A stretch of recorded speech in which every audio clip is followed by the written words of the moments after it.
Hôpital Roi-Baudouin à Kinshasa, Ornella, une jeune mère de 16 ans, est internée ici depuis 3 mois.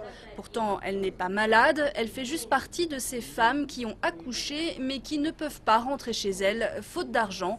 On les appelle les retenues. On m'a fait une césarienne et je vais bien. Mais je suis retenue ici depuis longtemps. Je veux rentrer chez moi, mais je n'ai personne pour payer mes factures. Comme Ornella, toutes ces femmes sont bloquées à l'hôpital dans l'attente du règlement de leurs frais médicaux. Il faut compter 200 à 250 $ en cas de césarienne, une fortune dans un pays où 3 habitants sur 4 vivent avec moins de 1 $ par jour. Dans ce pavillon, il n'y a que 10 lits pour près d'une vingtaine de femmes. Les retenues sont obligées de partager avec les nouvelles venues. Elle est venue après moi. Comme il y a peu d'espace, je dors par terre. Mon fils, ma voisine et son bébé dorment dans le lit.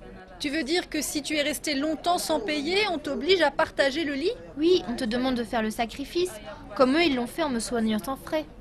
Albertine, mère de jumelles, a déjà payé 170 des 200 $ qu'elle devait à l'hôpital. Ses points de suture lui font mal 3 mois après la césarienne, mais l'infirmière refuse de la soigner tant qu'elle n'a pas soldé sa dette. Avec ce que j'ai déjà donné, vous pouvez soigner ma plaie car j'ai mal.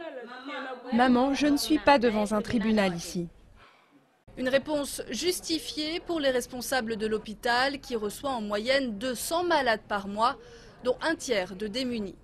Plusieurs d'entre elles n'ont pas payé les soins, mais nous leur avons prêté des médicaments. Maintenant, si nous les libérons toutes, nous serons en faillite. Une position adoptée par beaucoup d'hôpitaux publics congolais. Au moins 20% des mères seraient retenues dans chaque centre de santé après l'accouchement. Et en l'absence de subventions de l'État pour ces établissements et de mutuelles de santé pour les familles pauvres, leur nombre pourrait bien encore augmenter.